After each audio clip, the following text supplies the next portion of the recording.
হরে কৃষ্ণ।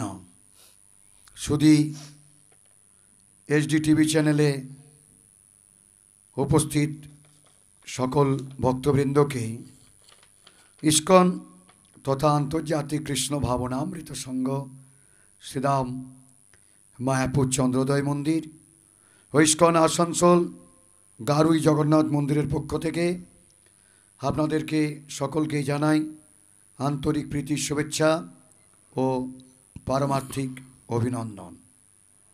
আমাদের আপনারা জানেন প্রত্যেক মাসে দুটি মঙ্গলবার আমরা আপনাদের সান্নিধ্যে আসতে পারি। আপনাদের মতন আমরা পরম ভক্তদের কৃপা লাভ করার জন্য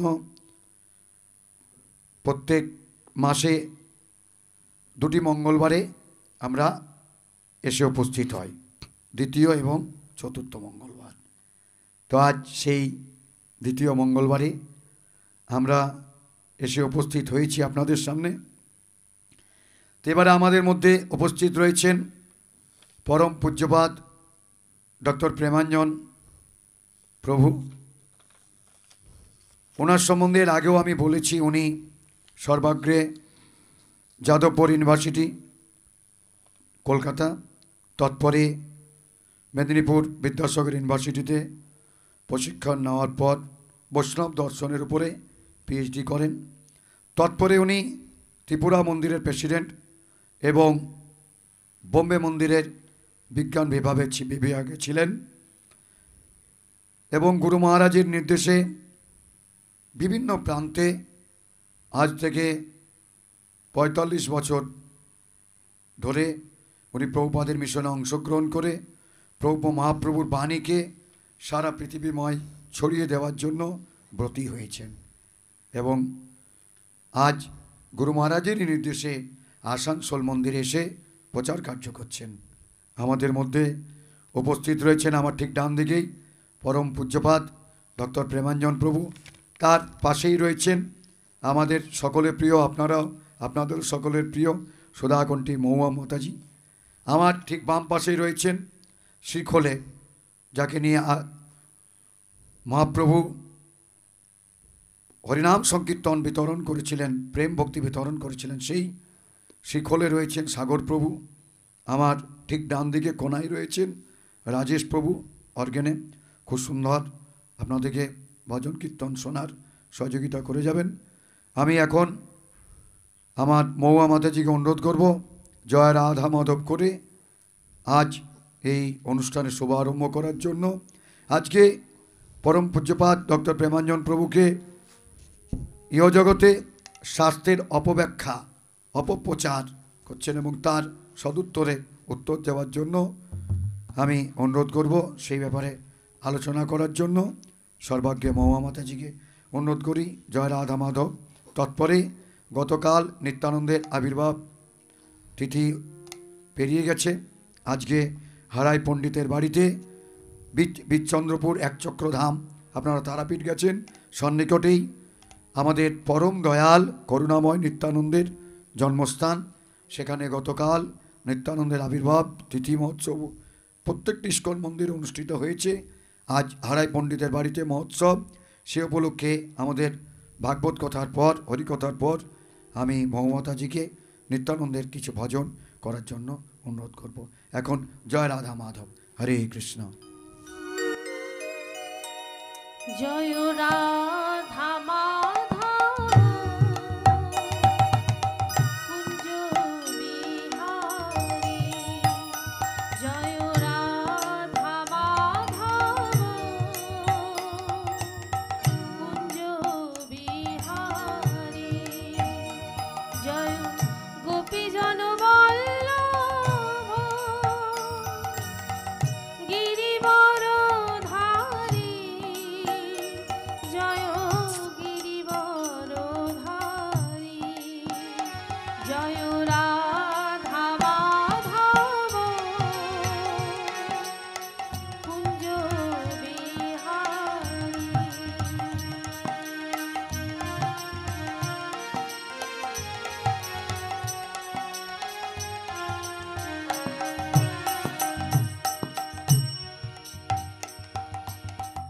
যশোদানন্দন ব্রজজনরঞ্জন যশোদানন্দন ব্রজজনরঞ্জন যশোদানন্দন ব্রজজনরঞ্জন যশোদানন্দন ব্রজজনরঞ্জন যশোদানন্দন ব্রজজনরঞ্জন যশোদানন্দন ব্রজজনরঞ্জন যমুনা তীর বনচারী জয় কুঞ্জ বিহারী জয় রাধা মাধব কুঞ্জ বিহারী হরে কৃষ্ণ কৃষ্ণ কৃষ্ণ হরে হরে হরে রাম রাম রাম হরে হরে হরে কৃষ্ণ কৃষ্ণ কৃষ্ণ হরে হরে হরে রাম রাম রাম হরে হরে হরে কৃষ্ণ কৃষ্ণ কৃষ্ণ হরে হরে হরে রাম রাম রাম হরে হরে হরে কৃষ্ণ কৃষ্ণ কৃষ্ণ হরে হরে হরে রাম রাম রাম হরে হরে জয় জয় জয় প্রভুপাদ প্রভুপাদ প্রভুপাদ প্রভুপাদ জয় জয় জয় গুরুদেব গুরুদেব গুরুদেব গুরুদেব নিতাই গৌর হরি বল হরি বল হরি বল হরি বল হরি বল হরি বল হরি বল হরি বল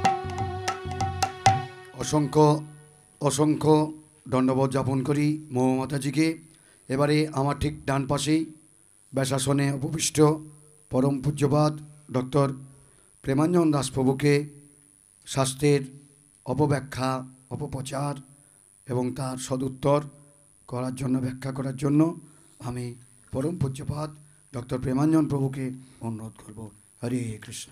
ওম অজ্ঞানতিমিরান্ধস্য জ্ঞানাঞ্জনশলাকয়া চক্ষুरुन्मिलितं येन तस्मै श्रीगुरवे नमः। जय श्री कृष्ण चैतन्य प्रभु नित्यानंद श्री अद्वैत गदाधर शिवसादि गौरभक्तवृंद। हरे कृष्ण कृष्ण कृष्ण हरे हरे हरे राम राम राम हरे हरे। नमं विष्णुपदाय कृष्णपृष्ठाय भूतले श्रीमते भक्ति वेदांत स्वामिनिति नामिने। नमस्ते सारस्वती देवे गौरवाणी प्रचारिणे निर्विशेष शून्यवादी पाश्चात्य देशधारिणे। हरे कृष्ण। तो आमादेर आज के प्रधान आलोच्य विषय हलो शास्त्रेर अपव्याख्या एवं तार उत्तर। श्रील प्रभुपाद जखन गीता प्रकाश करेছিলেন तार निजेर व्याख्या सह तिनि सेई गीतार नाम दिएছিলেন भगवद गीता यथायथ। तिनि इंग्रेजीते लिखेছিলেন Bhagavad Gita as it is माने कोनो अपव्याख्या हयनि, हुबहु जा गीताय लेखा आछे हुबहु तिनि व्याख्या करेছিলেন।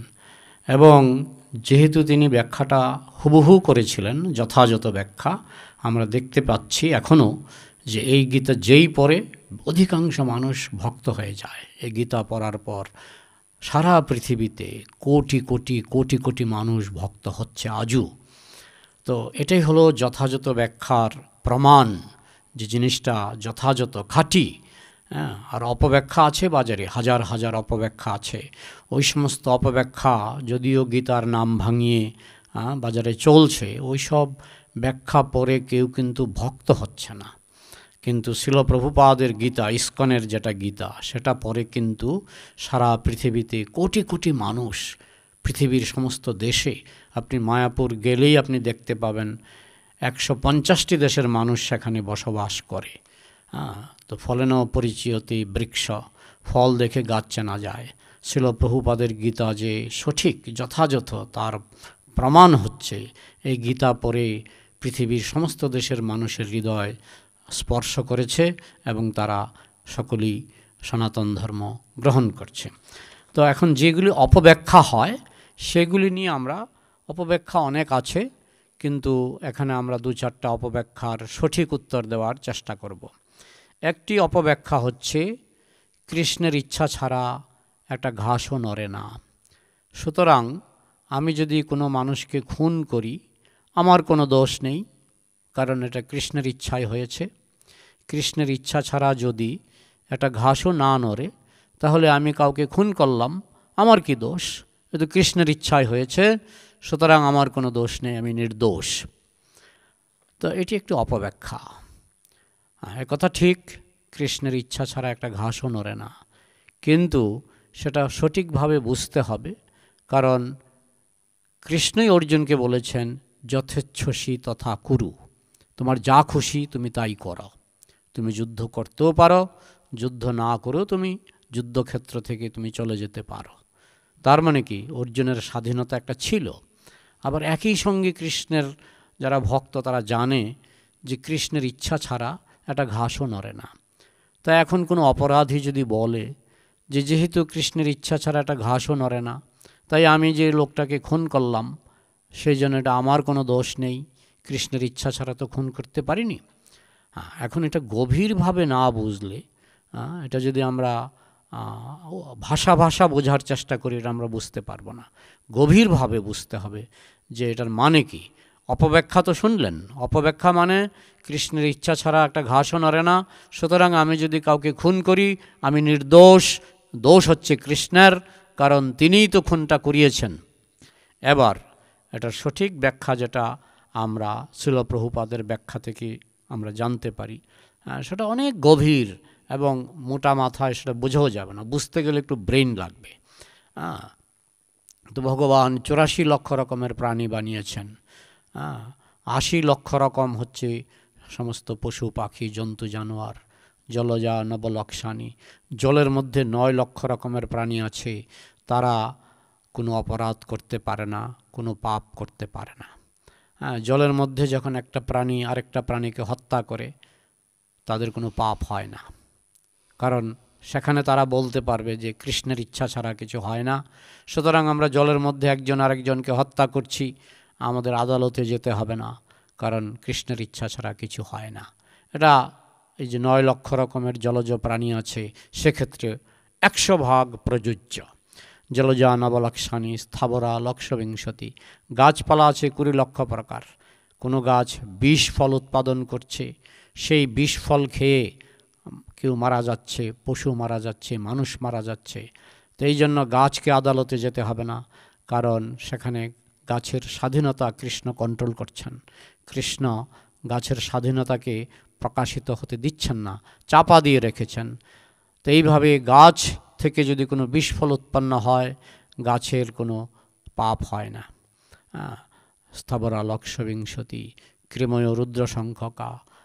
11 লক্ষ রকমের কীটপতঙ্গ জীবাণু। এই যেমন কিছুদিন আগে আপনারা শুনেছেন করোনা। এখন করোনায় যে এত লোক মারা গেল, তো সেই জন্য করোনা দায়ী নয়, কারণ কৃষ্ণের ইচ্ছা ছাড়া একটা ঘাসও নড়ে না। সুতরাং করোনা যখন আক্রমণ করে কোনো মানুষকে হত্যা করেছে, তো সেই জন্য করোনা দায়ী নয়, কারণ কৃষ্ণের ইচ্ছা ছাড়া একটা ঘাসও নড়ে না। তাহলে কৃময় রুদ্র সংখ্যকা 11 লক্ষ রকমের জীবাণু, কীটপতঙ্গ 11 লক্ষ রকম। কৃময় রুদ্র সংখ্যকা পক্ষিনাম 10 লক্ষণম। পাখি হচ্ছে 10 লক্ষ প্রকার। তো কোনো পাখি যদি কোনো প্রাণীকে হত্যা করে, যেমন পেঁচা ইঁদুরকে হত্যা করে, সেই জন্য পেঁচার কোনো পাপ হয় না, কারণ কৃষ্ণের ইচ্ছা ছাড়া একটা ঘাসও নড়ে না। তাই পেঁচা যখন ইঁদুর খায়, বিড়াল যখন ইঁদুর খায়, তখন এদের কোনো পাপ হয় না। সেখানে কৃষ্ণের ইচ্ছা ছাড়া একটা ঘাসও নড়ে না। তাহলে পশু পাখি, পাখি আছে 10 লক্ষ প্রকার, তারপরে 30 লক্ষানি পশব, পশু আছে 30 লক্ষ প্রকার, যেমন সিংহ, বাঘ, এরা যখন কোনো মানুষকে হত্যা করে তাদের কোনো পাপ হয় না, তারা নিষ্পাপ, তাদের কোনো পাপ হয় না, কারণ কৃষ্ণের ইচ্ছা ছাড়া এটা ঘাসও নড়ে না। তাই বাঘ যখন মানুষ খায়, বাঘের জন্য কোনো আদালত নেই, আইন আদালত নেই।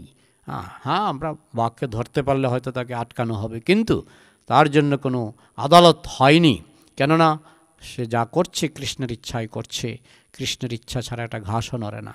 তো এইভাবে 30 লক্ষ রকমের পশুর কোনো পাপের বিচার হয় না, কারণ কৃষ্ণের ইচ্ছা ছাড়া একটা ঘাসও নড়ে না।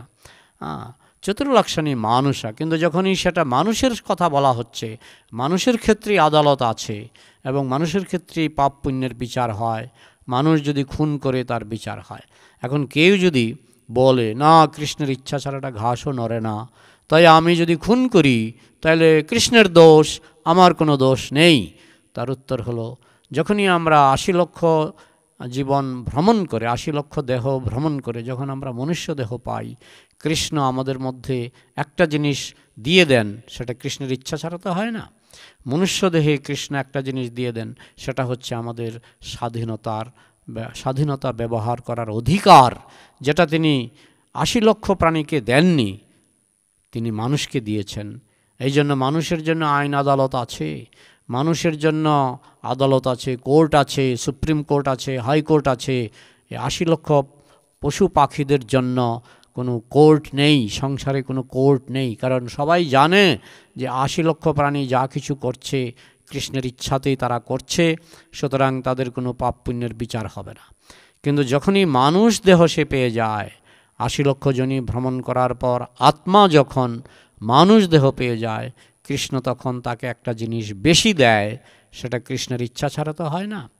কৃষ্ণ যদি সেই জিনিসটা না দিতেন, সেটা হচ্ছে স্বাধীনতা, সেটা যদি কৃষ্ণ না দিতেন তাহলে মনুষ্য জন্মেও আমাদের ওই বাঘ ভল্লুকের মতোই বিচার হতো না, পাপ পুণ্যের বিচার হতো না। এখন বলতে পারেন যে কৃষ্ণ স্বাধীনতাটা দেয় কেন? এটা একমাত্র মনুষ্য জন্মে দেয়, কারণ মনুষ্য জন্ম হচ্ছে এমন একটা জন্ম, এটা সবার উপরে, এবং এখান থেকে আমরা বাছাই করতে পারি আমি কি আবার বাঘ ভাল্লুক হব, নাকি আমি ভগবানের ধামে ফিরে যাব, আমি কোথায় যাব, আমি কি স্বর্গে যাব না নরকে যাব, না বাঘ ভাল্লুক হব, আমি আমার ভবিষ্যৎটা আমি এই মনুষ্য জন্মে আমি বাছাই করতে পারি। এই জন্য মনুষ্য জন্মে ভগবান এই স্বাধীনতাটাকে, স্বাধীনতার যে চাবি, যেটা তিনি পশু জন্মে তালা দিয়ে রেখেছিলেন, পশু জন্মে যে স্বাধীনতা তিনি তালা দিয়ে রেখেছিলেন, পাখি জন্মে যে স্বাধীনতা তিনি তালা দিয়ে রেখেছিলেন, কীটপতঙ্গ বৃক্ষলতার জন্মে যে স্বাধীনতা তিনি তালা দিয়ে রেখেছিলেন, সেটা তিনি মনুষ্য জন্মে সেই তালাটা তিনি খুলে দিলেন। তো কে চাবি খুললেন? কৃষ্ণ চাবি খুললেন। এখন আমরা হচ্ছি কৃষ্ণের অংশ, মমৈবাংশ জীব লোকে জীবভূত সনাতন, আমরা হচ্ছি কৃষ্ণের অংশ। এখন অংশের মধ্যে পূর্ণের কণা থাকে, পূর্ণের যে গুণ তার বিন্দু বিন্দু কণা অংশের মধ্যে থাকে। শ্রীল প্রভুপাদ কি সুন্দর দৃষ্টান্ত দিয়েছেন যে সমুদ্র থেকে যদি আমি এক বিন্দু জল নিয়ে আসি, সেই জলের মধ্যে লবণ আছে কিনা। আমি সমুদ্র থেকে 1 ফোঁটা জল নিয়ে আসলাম, সেই জলের মধ্যে লবণ আছে কিনা। সবাই বলবে লবণ আছে, এবং এটা সত্য। তাহলে সমুদ্রের মধ্যে লবণ আছে কিনা? হ্যাঁ, সমুদ্রের মধ্যে লবণ আছে, প্রচুর পরিমাণে লবণ আছে, কিন্তু সমুদ্রের কণায়, যে সমুদ্রের জলকণায় যে লবণ, সেটা কিন্তু অতি অল্প। ঠিক তেমনি কৃষ্ণের মধ্যে স্বাধীনতা আছে, অফুরন্ত স্বাধীনতা। কৃষ্ণ যেহেতু ভগবান, তার মধ্যে অফুরন্ত স্বাধীনতা আছে, আর আমরা হচ্ছি সেই কৃষ্ণ কণা, আমরা প্রতিটি মানুষ কৃষ্ণ কণা। তো সেই কণার মধ্যেও যেমন সমুদ্রের এক কণা জলের মধ্যে লবণ থাকে, ঠিক তেমনি কৃষ্ণ হচ্ছেন স্বাধীনতার সমুদ্র। যেমন সমুদ্রের মধ্যে আমরা বলতে পারি লবণ সমুদ্র, সেখানে সমুদ্র পরিমাণ লবণ আছে, জলের মধ্যে লবণ মিশে আছে। ঠিক তেমনি কৃষ্ণ হচ্ছেন স্বাধীনতার সমুদ্র, আর আমরা হচ্ছি সেই সমুদ্রের কণা। সেই যেমন জলকণার মধ্যে লবণ আছে, আমরা যেহেতু স্বাধীনতার সমুদ্রের কণা, স্বাধীনতার সমুদ্রের বিন্দু, তাই আমাদের মধ্যে স্বাধীনতার কণা রয়ে গেছে।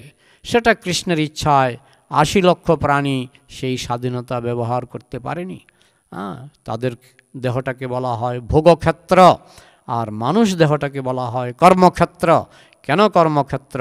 কারণ এই মনুষ্য জন্মে যে ৪ লক্ষ রকমের মনুষ্য জন্ম আছে, সেখানে আমরা ভগবানের যে স্বাধীনতা তার একটা অংশ আমাদের মধ্যে প্রকাশিত হয়েছে, যেটা পশু জন্মে কৃষ্ণ ঢেকে রেখেছিলেন। তাদের পাপের ফলে স্বাধীনতাকে তিনি ঢেকে রেখেছিলেন। তাহলে কৃষ্ণের ইচ্ছা ছাড়া একটা ঘাসও নড়ে না। তার মানে কৃষ্ণের যেহেতু ইচ্ছা ছিল না, সেই জন্য ৮০ লক্ষ রকমের প্রাণী স্বাধীনতা ব্যবহার করতে পারেনি। কিন্তু কৃষ্ণের যেহেতু ইচ্ছা হয়েছে, তাই ৪ লক্ষ রকমের মানুষ সেই স্বাধীনতার সদ্ব্যবহার করতে পারে। তাই মানুষের জন্য আদালত নির্মিত হয়েছে, হাইকোর্ট, সুপ্রিম কোর্ট মানুষের জন্য হয়েছে, কুকুর বেড়ালের জন্য না আছে হাইকোর্ট, না আছে সুপ্রিম কোর্ট। কারণ মানুষ এটা বুঝে গেছে যে কুকুর বেড়ালের স্বাধীনতা ঢাকা পড়ে আছে, কুকুর বেড়ালের স্বাধীনতা কৃষ্ণ দিচ্ছে না। এই জন্য কৃষ্ণের ইচ্ছা ছাড়া কুকুর বেড়ালের পাপ পুণ্য কিছু করতে পারছে না। কিন্তু মানুষ পাপ পুণ্য করতে পারছে, কারণ কৃষ্ণ দয়া করে তিনি মানুষের স্বাধীনতার তালাটা খুলে দিয়েছেন, যে তোমার স্বাধীনতা আছে। তাই কৃষ্ণ বলেছেন, যথেচ্ছসি তথা কুরু, তোমার যা ইচ্ছা তুমি তাই করো। তো মনুষ্য জন্মে আমরা সেটা পারি। আমি ইচ্ছা করলে নরকে যাওয়ার পথ খনন করতে পারি, ইচ্ছা করলে আমি নরকে যেতে পারি, ইচ্ছা করলে আমি স্বর্গে যেতে পারি, ইচ্ছা করলে আমি কিংডম অফ গড কৃষ্ণ ধামে, গোলক ধামে যেতে পারি। আমি যেখানে খুশি সেখানে আমি যেতে পারি। সেই ইচ্ছার স্বাধীনতা আমার মধ্যে আছে। যেহেতু আমরা কৃষ্ণ সমুদ্রের কণা, কৃষ্ণের মধ্যে স্বাধীনতার লবণ আছে, আমার মধ্যেও সেই কণার মধ্যেও সেই লবণ, সেই স্বাধীনতা আমার মধ্যেও আছে। তাই আমি এই মনুষ্য জন্মে ৪ লক্ষ রকমের যে মনুষ্য জন্ম, সেই মনুষ্য জন্মে আমি যখন কোনো কাজ করব, ভালো কাজ করলে সেই ভালো কাজের ফলও আমি পাবো, মন্দ কাজ করলে আমি মন্দ কাজের ফলও পাবো। তাই যারা ব্যাখ্যা করে যে কৃষ্ণের ইচ্ছা ছাড়া একটা ঘাসও নড়ে না, নড়ে না, এই জন্য পশুদের কোনো শাস্তি হয় না, মানে অন্তত তাদের কোনো কর্মফল ভোগ করতে হয় না, কিন্তু মানুষের ভোগ করতে হয়। কারণ কৃষ্ণের ইচ্ছা হয়েছে যে মানুষকে তিনি স্বাধীনতা দেবেন। এটা সামাজিকভাবেও স্বীকৃত। আমি বলেছি যে মানুষের জন্য হাইকোর্ট, সুপ্রিম কোর্ট আছে, পশুর জন্য নেই। তার মানে কি, মানুষকে কৃষ্ণ স্বাধীনতা দিয়েছেন, এটা সবাই স্বীকার করে নিয়েছে। তাই মানুষ যদি কোনো কর্ম করে, অন্যায় করে, খুন করে বলে, কৃষ্ণের ইচ্ছা ছাড়া একটা ঘাসও নড়ে না, তাই আমি যে খুনটা করলাম সেই জন্য কৃষ্ণ দায়ী, আমি দায়ী নই, এটা কিন্তু কৃষ্ণ ক্ষমা করবেন না। কারণ কৃষ্ণ জানেন কৃষ্ণ আমাকে কি দিয়েছেন, আমার হাতে স্বাধীনতা তুলে দিয়েছেন, সেটা কৃষ্ণ জানেন। আবার যদি আমি স্বাধীনতার অপব্যবহার করি, পুনর্মূষিক ভব, আবার তুমি পশু হয়ে যাও, তোমার স্বাধীনতার অধিকার থাকবে না। তাহলে স্বাধীনতার অধিকারটা কৃষ্ণ দিচ্ছেন, স্বাধীনতার অধিকারটা কৃষ্ণ কেড়ে নিচ্ছেন। যখন তিনি পশু জন্ম দিচ্ছেন, তখন তিনি স্বাধীনতার অধিকার কেড়ে নিচ্ছেন। আবার যখন তিনি মনুষ্য জন্ম দিচ্ছেন, তখন তিনি স্বাধীনতার অধিকার দিচ্ছেন। এটা পৃথিবীর সমস্ত ধর্মে স্বীকৃত। এটা মুসলমানরা স্বীকার করে যে আমাদের স্বাধীনতা আছে, তাই সেখানেও হারাম হালাল এসব বিচার হয়। জান্নাত জাহান্নাম রয়েছে। সনাতন ধর্মেও নরক, স্বর্গ, গোলক, বৈকুণ্ঠ এসব রয়েছে। স্বাধীনতা না থাকলে এগুলি অর্থহীন হয়ে যায়। খ্রিস্টানরাও সেই স্বাধীনতা স্বীকার করে, শুধুমাত্র কিছু গাধাগর্ধব মনে করে আমি খুন করলে কৃষ্ণ দায়ী। আমি যেহেতু কৃষ্ণের ইচ্ছা ছাড়া কিছু হয় না, কৃষ্ণের ইচ্ছা ছাড়া একটা ঘাসও নড়ে না, তাই একটা মানুষ যদি খুন করে তাহলে মানুষের কোনো দোষ নেই, সব দোষ কৃষ্ণের।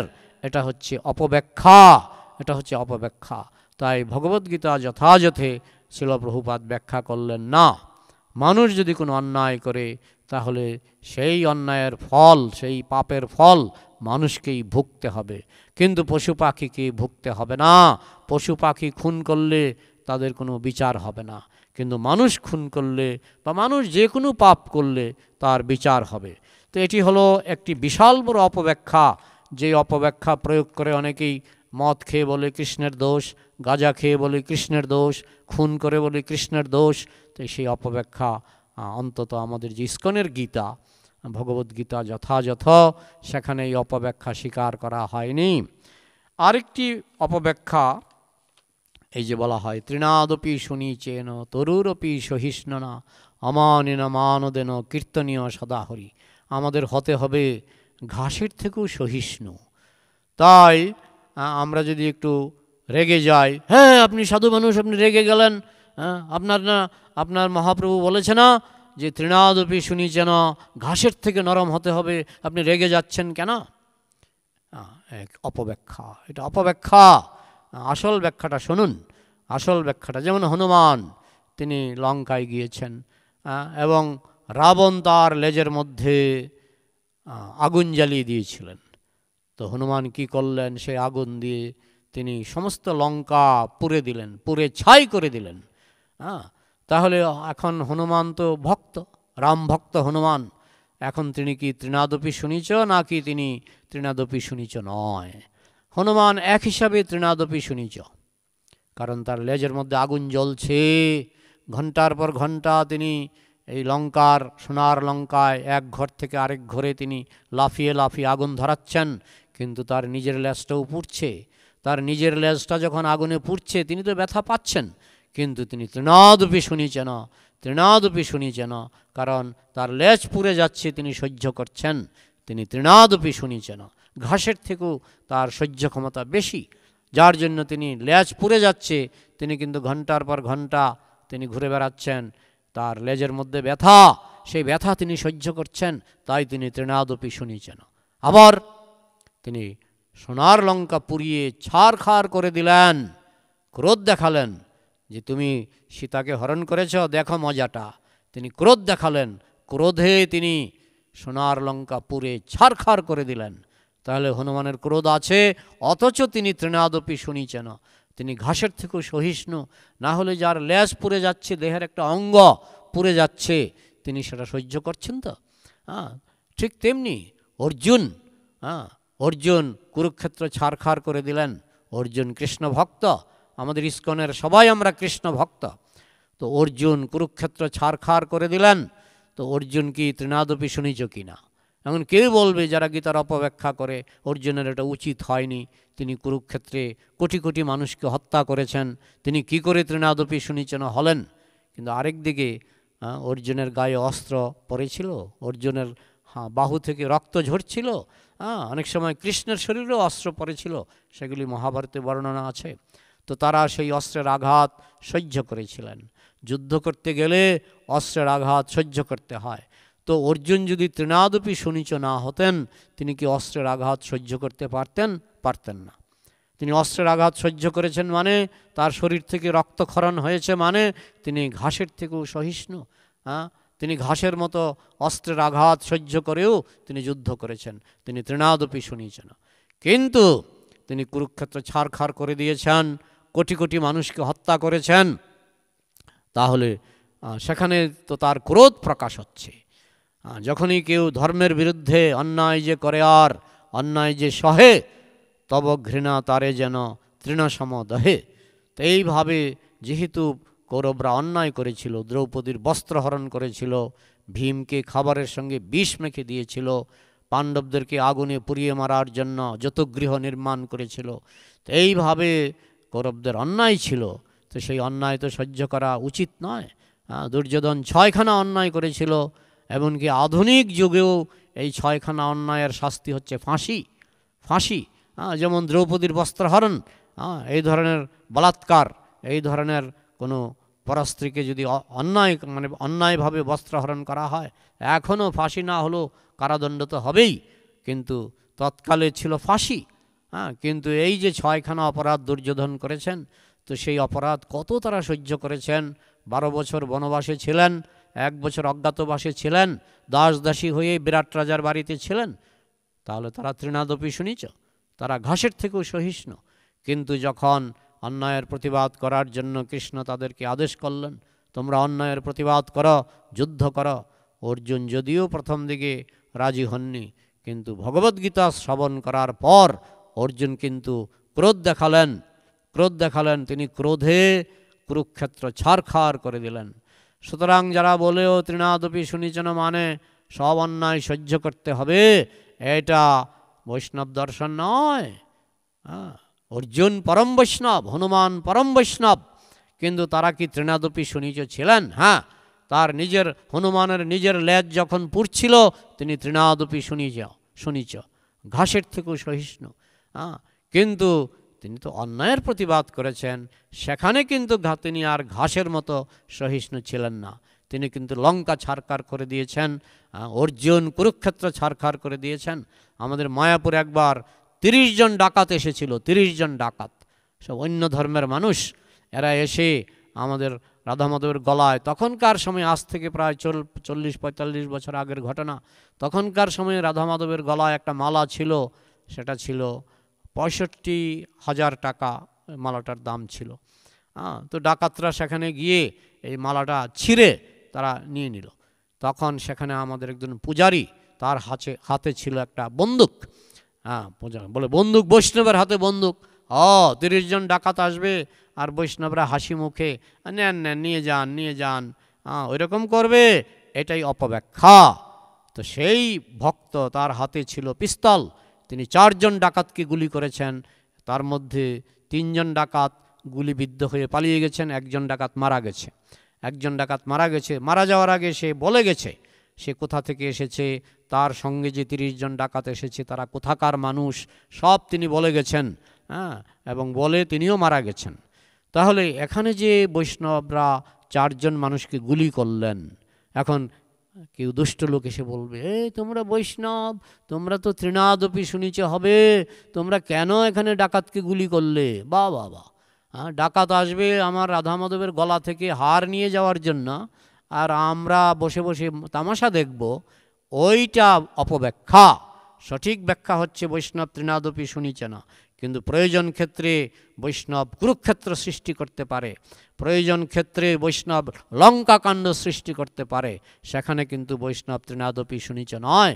তো যারা তৃণাদপি শুনিচের দোহাই দিয়ে কৃষ্ণ নিন্দা করবে এবং এইভাবে মহাপ্রভুর নিন্দা করবে, বৈষ্ণব নিন্দা করবে, আর বিশেষ করে যেমন ডাকাতরা, তারা কৃষ্ণের গায়ের থেকে অলঙ্কার নিতে গেছিল, কত কুযুক্তি আছে, এক ক্লাসে হবে না। অনেকে আবার বলে যে কৃষ্ণ কেন নিজের গলার হারটা বাঁচাতে পারল না, এক ক্লাসে হবে না। গলার হার কৃষ্ণ ইচ্ছা করলেই বাঁচাতে পারে। এখন কোনো বৈষ্ণবের কোনো অপরাধে অনেক সময় এসব ঘটনা ঘটে, এগুলির বিস্তারিত ব্যাখ্যা করতে গেলে অনেক সময় লাগবে। আর বিশেষ করে যারা বোকা মানুষ, তারা 15 মিনিটের ব্যাখ্যায় কিছু বুঝবে না, তাদেরকে 1 মাস ধরে ব্যাখ্যা করলে যদি কিছু ঘিলুতে ঢোকে। তো এই জন্য আমরা আজকে এই ক্লাসে আমরা শুধু বিশেষ করে এই 2টো পয়েন্ট, যে তৃণাদপি শুনিচ মানে কি। তৃণাদপি শুনিচ মানে কেউ যদি আমার নিন্দা করে আমি সহ্য করতে পারি, কিন্তু কেউ যদি কৃষ্ণ নিন্দা করে আমাকে রেগে যেতে হবে, কেউ যদি বৈষ্ণব নিন্দা করে আমার রেগে যেতে হবে। শিল প্রভুপাদ তিনি খুব রেগে যেতেন, তিনি যখন কৃষ্ণ নিন্দা বা বৈষ্ণব নিন্দা শুনতেন, রাগে তার ঠোঁট কাঁপত।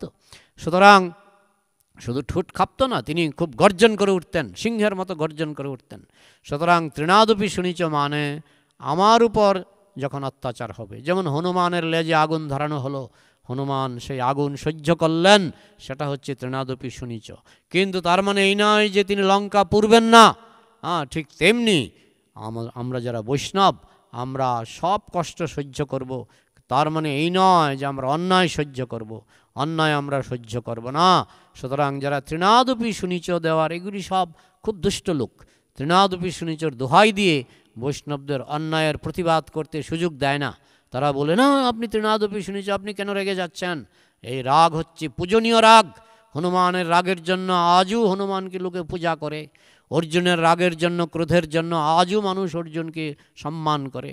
ঠিক তেমনি মায়াপুরে যে ভক্ত ডাকাত মেরেছেন গুলি করে পিস্তল দিয়ে, তার সেই তিনি তো সেখানে আর সহিষ্ণু ছিলেন না, তিনি তার ঘাসের মতো চুপটি করে ছিলেন না, তিনি মানুষকে মেরে ফেলেছেন।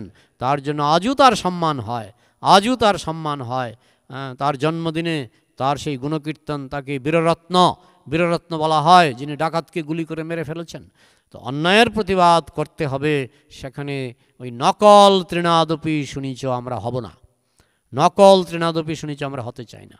যেখানে অন্যায় সেখানে আমরা বজ্রের মতো কঠোর, আর যেখানে ন্যায়, আর বিশেষ করে আমার প্রতি যদি কেউ কিছু বদনাম করে বা আমার প্রতি যদি কেউ কোনো কটু বাক্য করে, আমরা যথাসাধ্য সহ্য করি। পাণ্ডবরা বলেছিলেন যে আমাদের 5খানা গ্রাম দাও, তোমরা আমাদের রাজ্য দখল করে নিয়েছ, আমরা সেই রাজ্য চাই না, 5খানা গ্রাম দাও। সেখানেও তারা তৃণাদপি শুনিচ ছিলেন, কিন্তু যখন দুর্যোধন বললেন 5খানা গ্রামও দেওয়া হবে না, তখন কৃষ্ণ যুদ্ধ ঘোষণা করেছিলেন। তো এইরকম বৈষ্ণব ধর্মটা তো সহজ নয়।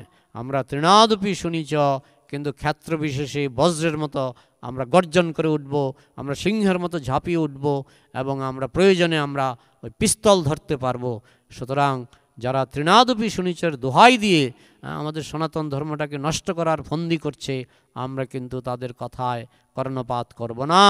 তারা সুযোগ সন্ধানী, কিভাবে আমাদের ধর্মের বদনাম হবে, এবং আমরা সহ্য করব। আমরা তৃণাদপি শুনিছেন, আমরা কোনো প্রতিবাদ করব না। ওইটা আমরা ওই রকম কুব্যাখ্যার দ্বারা, অপব্যাখ্যার দ্বারা আমরা কখনোই প্রভাবিত হব না। তো এইভাবে ভগবদ্গীতার আরও অনেক শ্লোক আছে যেগুলির অপব্যাখ্যা হয়। যেহেতু একটু সময় আছে, আমি আরেকটি শ্লোক যেটা অপব্যাখ্যা হয়, যে যথা মাং প্রপদ্যন্তি তাং তথৈব ভজাম্যহম, এটি হচ্ছে গীতার 4th অধ্যায়ের 11 নম্বর শ্লোক। এটিও খুব অপব্যাখ্যা হয়। সেখানে বলছে যে যথা মাং প্রপদ্যন্তি তাং তথৈব ভজাম্যহম মম বর্তমানুবর্তন্তি মনুষ্যা পার্থ সর্বশ। তুমি যে পথেই যাও তুমি আমার কাছে আসছো, সুতরাং সব পথই ঠিক আছে। তো এটার অপব্যাখ্যা হয়, সব পথই ঠিক আছে। এখন আমি যদি গাঁজা খেয়ে আমি যদি ভগবানের সেবা করি, সেটাও ঠিক আছে। আমি যদি মদ খেয়ে আমি যদি ভগবানের সেবা করি, সেটাও ঠিক আছে। কারণ ভগবান বলেছেন যে যথা মাং প্রপদ্যন্তে তাং তথৈব ভজাম্যহম মম বর্তমানুবর্তন্তে মনুষ্যা পার্থ সর্বশ। মানুষ সবাই আমার দিকে আসছে, কিন্তু এই কথাটার সঠিক ব্যাখ্যা হচ্ছে যে যথা মাং প্রপদ্যন্তে। প্রপদ্যন্তে মানে আত্মসমর্পণ। তুমি যদি 10% আত্মসমর্পণ করো, আমি তোমাকে 10% ফল দেব। পরীক্ষার খাতায় আমি যদি ভালো লিখি তাহলে ভালো ফল পাবো, যদি খারাপ লিখি খারাপ ফল পাবো। আমি যদি একটা অঙ্কের পরীক্ষা, সেখানে আমি 100তে 10 পেলাম, তো সেটা মানে কি? শিক্ষক বলতে পারেন তুমি যতটুকু লিখেছো ততটুকু দিলাম। যে যথা মাং প্রপদ্যন্তে তাং তথৈব ভজাম্যহম। ঠিক সেরকম আমরা যেরকম কর্ম করব সেরকম পাবো। আমরা যদি 10% পুণ্য করি, কৃষ্ণ আমাদেরকে 10% সুফল দেবেন। তার মানে এই নয় যে আমি যা করব সবই ঠিক, আমি গাঁজা খেলেও ঠিক, মদ খেলেও ঠিক। এইটার ব্যাখ্যা এরকম নয়। যে যথা মাং প্রপদ্যন্তের সঠিক ব্যাখ্যা হচ্ছে তুমি যদি 10% আমার সেবা করো, তুমি 10% সুফল পাবে। তুমি যদি 10% পাপ করো, তুমি 10% পাপের ফল পাবে। যে যথা মাং প্রপদ্যন্তে, আমাকে যে যতটুকু আত্মসমর্পণ করে, কেউ যদি 50% আত্মসমর্পণ করে তাকে আমি 50% সুফল দেব। কেউ যদি 100% আত্মসমর্পণ করে তাকে আমি 100% সুফল দেব। তো এটা এই নয় যে আমি যা খুশি তাই করব, আমি কৃষ্ণের কাছে চলে যাব। জান্তি দেবব্রতা দেবান পিতৃন জান্তি পিতৃব্রতা ভূতানি জান্তি ভূতেজ্জা জান্তি মজ্জাজিনোপি মাম। কৃষ্ণ বলেছেন যারা দেবতার পূজা করবে তারা আমার কাছে আসবে না, তারা দেবতার কাছে যাবে। জান্তি দেবব্রতা দেবান পিতৃন জান্তি পিতৃব্রতা, যারা পিতৃপুরুষের পূজা করবে, পিতৃলোক বলে একটা গ্রহ আছে, তারা সেখানে যাবে। পিতৃন জান্তি পিতৃব্রতা ভূতানি জান্তি ভূতেজ্জা, যারা ভূত প্রেতের পূজা করবে তারা ভূত প্রেতের কাছে যাবে। জান্তি মজ্জাজিনোপি মাং, যারা কৃষ্ণ পূজা করবে তারা কৃষ্ণের কাছে আসবে, গোলকে যাবে। তো সুতরাং কৃষ্ণ তো পরিষ্কার বলে দিয়েছেন, তুমি বিভিন্ন পথে যেতে পারো, কিন্তু সব পথের গন্তব্য এক নয়। এটা কিন্তু কৃষ্ণ বিভিন্ন শ্লোকে পরিষ্কার করে দিয়েছেন, না হলে এই শ্লোকটা তিনি বলতেন না। জান্তি দেবব্রতা দেবান, দেবতারা যারা দেবতার পূজা করে তারা দেবতার কাছে যায়, যারা ভূতের পূজা করে তারা ভূতের কাছে যায়, যারা পিতৃপুরুষের পূজা করে তারা পিতৃলোক নামক একটি গ্রহে যায়, আর যারা কৃষ্ণ পূজা করে তারা কৃষ্ণের কাছে যায়। সুতরাং যদি আমরা মেনেও নেই যে যার মতো যার যেরকম খুশি সেই পথে চলতে পারে, কিন্তু গন্তব্য কিন্তু আলাদা আলাদা, গন্তব্য আলাদা আলাদা। যারা কৃষ্ণ পূজা করবে তারা গোলকে যাবে, সবাই কিন্তু গোলকে যাবে না, সুতরাং এটাও বুঝতে হবে। তো এই সমস্ত শ্লোকগুলির অপব্যাখ্যা হয়, বলে যা করেন সবই ঠিক আছে, সবই ঠিক, সব সমান, সব সমান। মদ খেয়ে আপনি চণ্ডী পূজা করুন, সমান। গাঁজা খেয়ে আপনি শিবের পূজা করুন, সমান।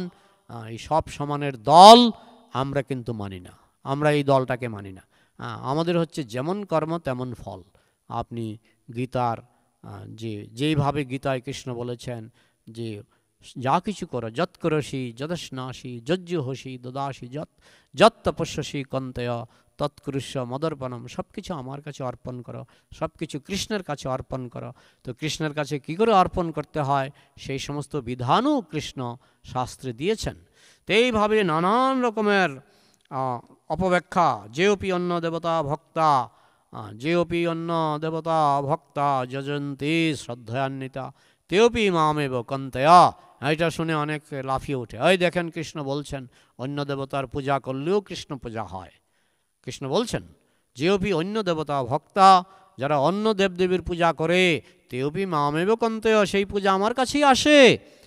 অনেকে লাফিয়ে ওঠে, আরে কৃষ্ণ বলছেন অন্য দেবদেবীর পূজা করলেও সেই পূজা কৃষ্ণের কাছেই যায়, কিন্তু শেষ কথাটা তারা অত গুরুত্ব দেয় না।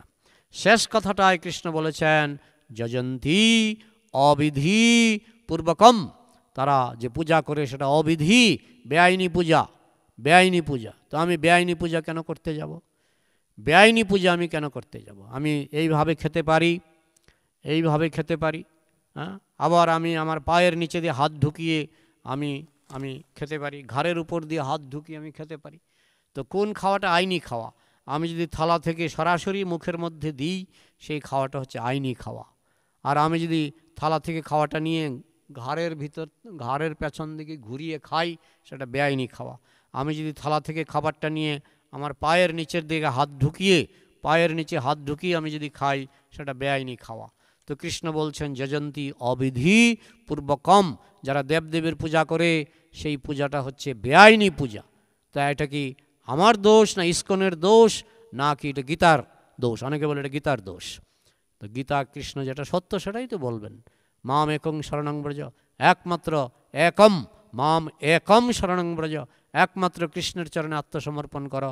কৃষ্ণ তো 33 কোটি দেবদেবীর চরণে আত্মসমর্পণ করতে বলেননি, তিনি বরং বলে দিয়েছেন সেটা বেআইনি। কামস্তরিত জ্ঞানা প্রপদ্যন্তে অন্য দেবতা, যাদের বুদ্ধি কামনার দ্বারা নষ্ট হয়ে গেছে তারা অন্য দেবদেবীর পূজা করে। এখানে কৃষ্ণ পরিষ্কার বলছেন এটা আমার কথা নয়, আপনার কথা নয়, ইস্কনের কথা নয়। বাজারের যে কোনো গীতা আপনি নিয়ে আসুন, একই শ্লোক লেখা আছে যেখানে বলা হচ্ছে যাদের বুদ্ধি কামনার দ্বারা নষ্ট হয়ে গেছে, কামই স্তৈ ঋতজ্ঞানা, যাদের জ্ঞান অপহৃত হয়েছে কামনার দ্বারা, প্রপদ্যন্তে অন্য দেবতা, তারা অন্য দেবতার পূজা করে। এটা তো আমার কথা নয়, আর এটা ইস্কনের গীতার কথা নয়, এটা সমস্ত গীতার কথা। বাজারের যে কোনো গীতা নিয়ে আসুন, একই কথা লেখা আছে, কামস্তৈস্তরিতজ্ঞেনা প্রপদ্যন্তে অন্য দেবতা তং তং নিয়মমাস্থায় প্রকৃতা নিয়তাশায়া। কিন্তু মানুষ তাদের স্বভাব অনুসারে কেউ হয়তো শিব পূজা করে গাঁজা টানে, কেউ হয়তো চণ্ডী পূজা করে মদ খায়। কিন্তু কৃষ্ণ বলে দিয়েছেন মাম একং শরণং ব্রজ মন্মনা ভব মদ ভক্ত মজ্জাজিমাং নমস্কুরু, শুধু আমার কাছে আসো, আমার কাছে আত্মসমর্পণ করো। মাম একম শরণং ব্রজ, একমাত্র আমার চরণে আত্মসমর্পণ করো। আর এই 33 কোটি দেবদেবীর কাছে যাওয়ার দরকার নেই। গাছের গোড়ায় জল দিলে ডালপালা তো জল পাবেই। সুতরাং কৃষ্ণ পূজা করলে 33 কোটি দেবদেবীর পূজা হয়েই যাবে। পাকস্থলিতে খাবার দিলে আমাদের হাত পা চোখ কান সব খাবার পাবে। তো ঠিক সেরকম কৃষ্ণ পূজা করলে সমস্ত দেবদেবীর পূজা হয়ে যাবে, আলাদা করে আর দরকার নেই। এখন এটা কি ইস্কনের মত না আমার মত? না, এটা গীতাতে যেভাবে লেখা আছে, বাজারের যে কোনো গীতা নিয়ে আসুন, একই কথা লেখা আছে সংস্কৃতে। কিন্তু মানুষ কেন যে অপব্যাখ্যা করে সেটাই হচ্ছে রহস্যজনক। বিভিন্নভাবে গীতার অপব্যাখ্যা হচ্ছে, ভাগবতের অপব্যাখ্যা হচ্ছে। তাই শিল প্রভুপাদ একেবারে সংস্কৃত শব্দ ধরে ধরে তিনি সঠিক ব্যাখ্যা দিলেন, যার ফলে মেডিসিনে কাজ হয়েছে। সারা পৃথিবী থেকে কোটি কোটি মানুষ এখন কৃষ্ণ ভক্ত হচ্ছে। প্রভুপাদের প্রকটকালে তখন ছিল 10,000 কৃষ্ণ ভক্ত, আমেরিকা, রাশিয়া, চীন, জাপান এইসব দেশে 10,000 কৃষ্ণ ভক্ত ছিল। এখন কোটি কোটি, ইস্কনের গীতা পড়ে কোটি কোটি। এটাই হচ্ছে ফলেন পরিচিতি বৃক্ষ। ফল দেখে বোঝা যায় প্রভুপাদের গীতার ব্যাখ্যা যথাযথ, যার জন্য সেটা মানুষের হৃদয়কে স্পর্শ করেছে এবং সারা পৃথিবীতে সনাতন ধর্মের ব্যাপক প্রসার হচ্ছে। কিন্তু অপব্যাখ্যা যারা করছে তারা কিন্তু নেতিয়ে গেছে। তাদের গীতা আজকাল আর বিক্রি হয় না, আর বিক্রি হলেও কেউ পড়ে। আমিও তো বিভিন্ন গীতা বাজার থেকে কিনে পড়েছিলাম, আমার হৃদয় স্পর্শ করেনি। আমি এই চাকরি বাকরির ধান্দা ছেড়ে আমি যে ইস্কনে এলাম, কেন এলাম না, প্রভুপাদের গীতার ব্যাখ্যা আমার হৃদয়কে স্পর্শ করেছে। তো সঠিক ব্যাখ্যা কাজ করবেই, সঠিক মেডিসিন কাজ করবেই। তো এটাই আমাদের প্রধান বক্তব্য, যে গীতার অপব্যাখ্যা হচ্ছে, এবং সেই অপব্যাখ্যা যেমন আমি আজকে দুই একটা দৃষ্টান্ত দিলাম, এগুলি ঘন্টার পর ঘন্টা আলোচনা করা যায়, মাসের পর মাস আলোচনা করা যায়। কিন্তু যারা বুদ্ধিমান, যেই জন কৃষ্ণ ভজে সে বড় চতুর, যারা বুদ্ধিমান তারা ঠিক বুঝে নেবে। আর যারা বুদ্ধিমান নয় তারা অপব্যাখ্যার দ্বারা একেবারে তারা প্লাবিত হয়ে যাবে, অপব্যাখ্যায় তারা উড়ে যাবে। তো সেই অপব্যাখ্যাই চলছে কলিযুগে। কিন্তু ইস্কন যে গীতার ব্যাখ্যা বা গীতা প্রচার করে, সেখানে বিন্দুমাত্র অপব্যাখ্যা নেই, সেটা সঠিক ব্যাখ্যা। জীবের স্বাধীনতা আছে। তাই ওই যে লোকেরা বলে যে তুমি খুন করেছ, কৃষ্ণ দোষী, কৃষ্ণের ইচ্ছা ছাড়া একটা ঘাসও নড়ে না, নানান রকমের অপব্যাখ্যা। তুমি না বৈষ্ণব, তৃণাদপি শুনিছেন ঘাসের থেকেও সহিষ্ণু, তুমি কেন রেগে যাচ্ছ? বাবা, অন্যায় হবে আমি রেগে যাব না? অন্যায় হলে না রাখলে আমার অন্যায় হবে। অন্যায় যে করে আর অন্যায় যে সহে, তব ঘৃণা তারে যেন তৃণ সমদ হয়। এখন তিলক কাটলেই আমি অন্যায় সহ্য করব, সেটা সত্যি নয়। সেটা যদি সত্যি হতো কুরুক্ষেত্রের যুদ্ধ হতো না, সেটা যদি সত্যি হতো তাহলে লঙ্কার যুদ্ধ হতো না। তো যাই হোক, এই সমস্ত অপব্যাখ্যা থেকে বুদ্ধিমান মানুষ সাবধান থাকবেন। আর যারা বোকা, তারা তো ভগবান তাদেরকে শাস্তি দেবে, এই সমস্ত অপব্যাখ্যার কাছে তারা আত্মসমর্পণ করবে। তো এখানে আমি রাখছি। এখন পরবর্তী অসংখ্য অসংখ্য ধন্যবাদ জ্ঞাপন করি পরম পূজ্যপাদ ডক্টর প্রেমাঞ্জন প্রভুকে। উনি আজ ব্যাখ্যা করলেন, আজ ভক্তদের মাঝে অপব্যাখ্যা। কৃষ্ণ সূর্য সম, মায়া অন্ধকার, যাহা কৃষ্ণ তাহা নেই মায়ার অধিকার। কৃষ্ণ ভক্তদের কাছে সব কিছুই পরিষ্কার ঝলঝল করছে। এখন আমি মহুয়া মাতাজিকে, গতকাল নিত্যানন্দের আবির্ভাব তিথি মহোৎসব গেছে, আমারও গলা গতকাল অনেক অনুষ্ঠান সূচি ছিল, বর্তমানে বসে আছে। আমি মহুয়া মাতাজিকে অনুরোধ করব এবং আমাদের রাজেশ প্রভু আর আমাদের সাগর প্রভুকে অনুরোধ করব সঙ্গত করার জন্য। শিকলে অর্গানের রাজেশ প্রভু সঙ্গত করার জন্য নিত্যানন্দের ভজন হরিবল। অক্রোধ পরমানন্দ নিত্যানন্দ রায়, অভিমানু শূন্য নিতাই নগরে বেড়ায়। অক্রোধ পরমানন্দ নিত্যানন্দ রায়, অভিমানু শূন্য নিতাই নগরে বেড়ায়।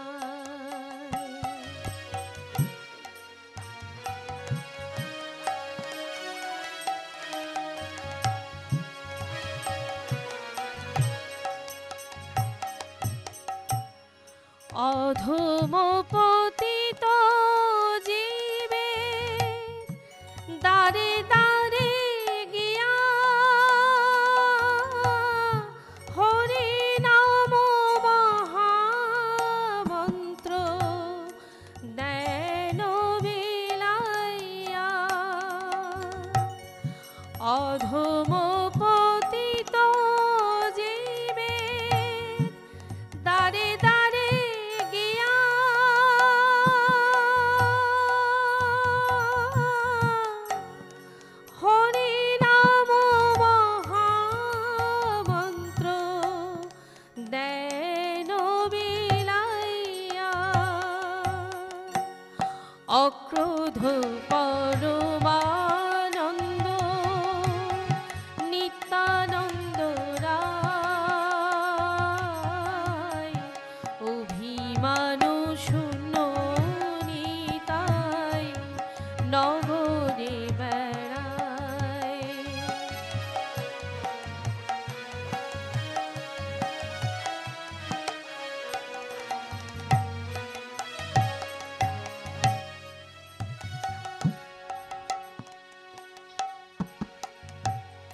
যারে দেখে তারে কহে দন্তে তৃণ ধরে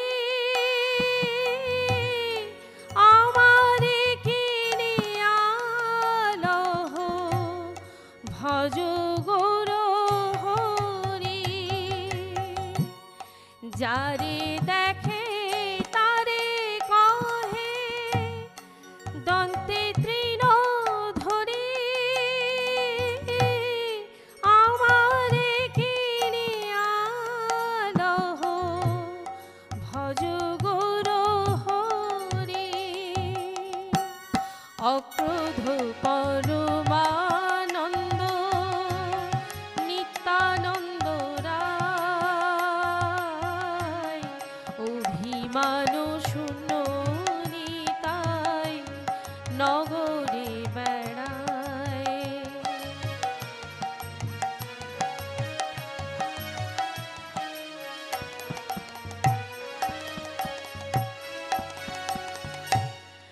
এত বলে নিত্যানন্দ ঘুমে গড়ে যায় সোনার পর্বত যেন ধুলাতে লোটায়। এত বলে নিত্যানন্দ ঘুমে গড়ে যায়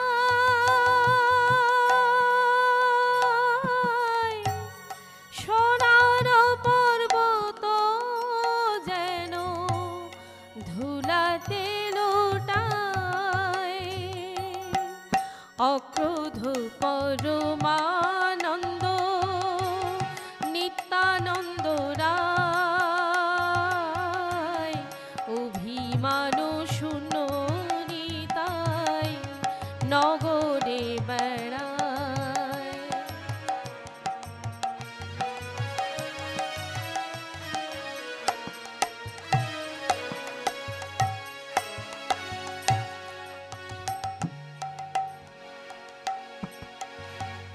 হেন অবতারে যার রতি না জন্মিল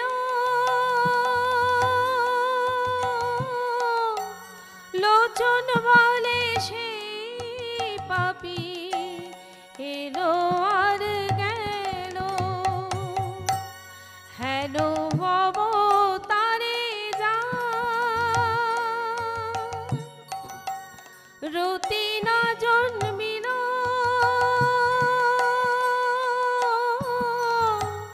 লোচন বলে সেই পাপী এলো আর গেল। অক্রোধ পরমানন্দ নিত্যানন্দ রায় অভিমান শূন্য নিতাই নগরে বেড়ায়। অক্রোধ পরমানন্দ নিত্যানন্দ রায় অভিমান শূন্য নিতাই নগরে বেড়ায়। অভিমান শূন্য নিতাই নগরে বেড়ায়। আমি মহামাতাজিকে অসংখ্য ধন্যবাদ দেবই।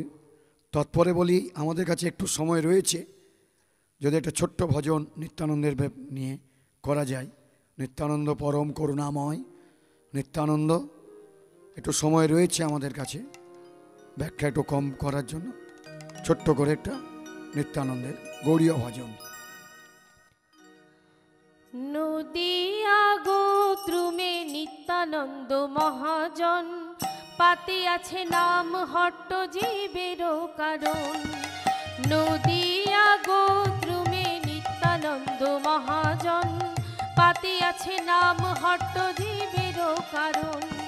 শ্রদ্ধাবান জন হে শ্রদ্ধাবান জন, শ্রদ্ধাবান জন হে শ্রদ্ধাবান জন পাতে আছে নাম হট্ট জীবেরও কারণ। নদিয়া গোত্র পাতিয়াছে নাম হট্ট জীবেরও কারণ।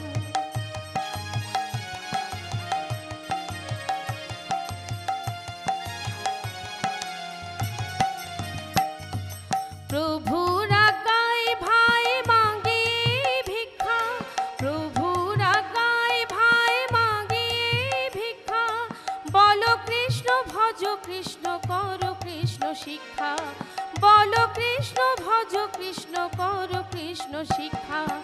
নদিয়া গোদ্রুমে নিত্যানন্দ মহাজন, পাতিয়াছে নাম হট্ট জীবেরও কারণ।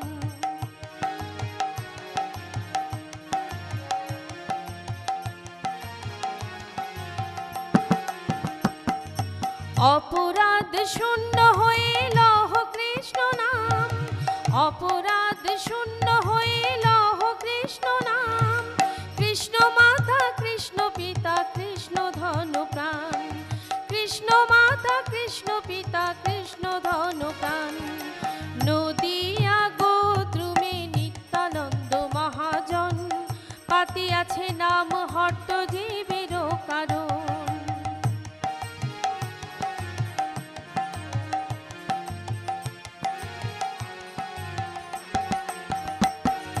কৃষ্ণের সংসার করো ছাড়ি অনাচার, কৃষ্ণের সংসার করো ছাড়ি অনাচার। জীবে দয়া কৃষ্ণ নাম সর্বধর্ম সার, জীবে দয়া কৃষ্ণ নাম সর্বধর্ম সার। নদিয়া গোদ্রুমে নিত্যানন্দ মহাজন, পাতিয়াছে নাম হট্ট জীবেরও কারণ।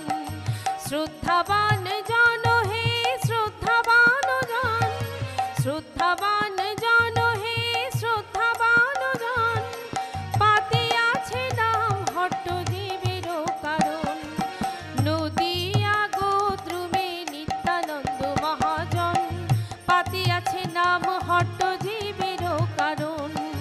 নদিয়া গোদ্রুমে নিত্যানন্দ মহাজন, পাতিয়াছে নাম হট্ট জীবেরও কারণ। নদিয়া গোদ্রুমে নিত্যানন্দ মহাজন, পাতিয়াছে নাম হট্ট জীবেরও কারণ। হরে কৃষ্ণ। অসংখ্য অসংখ্য ধন্যবাদ মহামাতাজিকে। সুন্দর নদিয়া গোদ্রুম দ্বীপ, নবদ্বীপের 9টি দ্বীপের মধ্যে গোদ্রুম দ্বীপের মাহাত্ম্য হচ্ছে সংকীর্তন, যেখানে নিত্যানন্দ মহাপ্রভু এই নামের বা নাম প্রেমের ভাণ্ডার হিসেবে রেখেছিলেন, যেখান থেকেই নিত্যানন্দ মহাপ্রভু নাম বিতরণ করেছিলেন। সেই পরম স্থান হচ্ছে গোদ্রুম দ্বীপ। আজও আমার স্মৃতিপটে সেই গোদ্রুম দ্বীপে আমাদের ভক্তিচারু গুরু মহারাজের শ্রীমুখ থেকে এই ভজনটি খুব সুন্দর আমি শ্রবণ করতাম। উনি আজ অপ্রকট হয়েছেন, কিন্তু ওনার আতুল চরণে অসংখ্য দণ্ডবত প্রণতি ওনার শ্রীমুখ থেকে এই ভজন শোনার জন্য। আপনারা প্রত্যেকে আসুন আসানসোল ইস্কন মন্দিরে। প্রত্যেক রবিবার রয়েছে একদিনের গুরুকুল, সকাল 7:30 থেকে। আপনি আপনার বাচ্চাকে নিয়ে আসুন ইস্কন গাড়ুই জগন্নাথ মন্দিরে। সেখানে পরম পূজ্যপাদ ডক্টর প্রেমাঞ্জন প্রভু বাচ্চাদেরকে শিক্ষা দিয়ে থাকেন। আপনার বাচ্চাকে যদি আপনি গীতার শ্লোক ভাগবত কথা শ্রবণ করাতে চান, অতি অবশ্যই আসুন। হরে কৃষ্ণ। অসংখ্য ধন্যবাদ HD TV চ্যানেলকে ওনার সান্নিধ্যে আসার জন্য, এবং পরম শ্রদ্ধেয় জসমিত সিং মহাশয়ের পরম কৃপায় আমরা এখানে আসছি। অসংখ্য অসংখ্য ধন্যবাদ আপনাদের সকলকে। হরে কৃষ্ণ। হরি বল।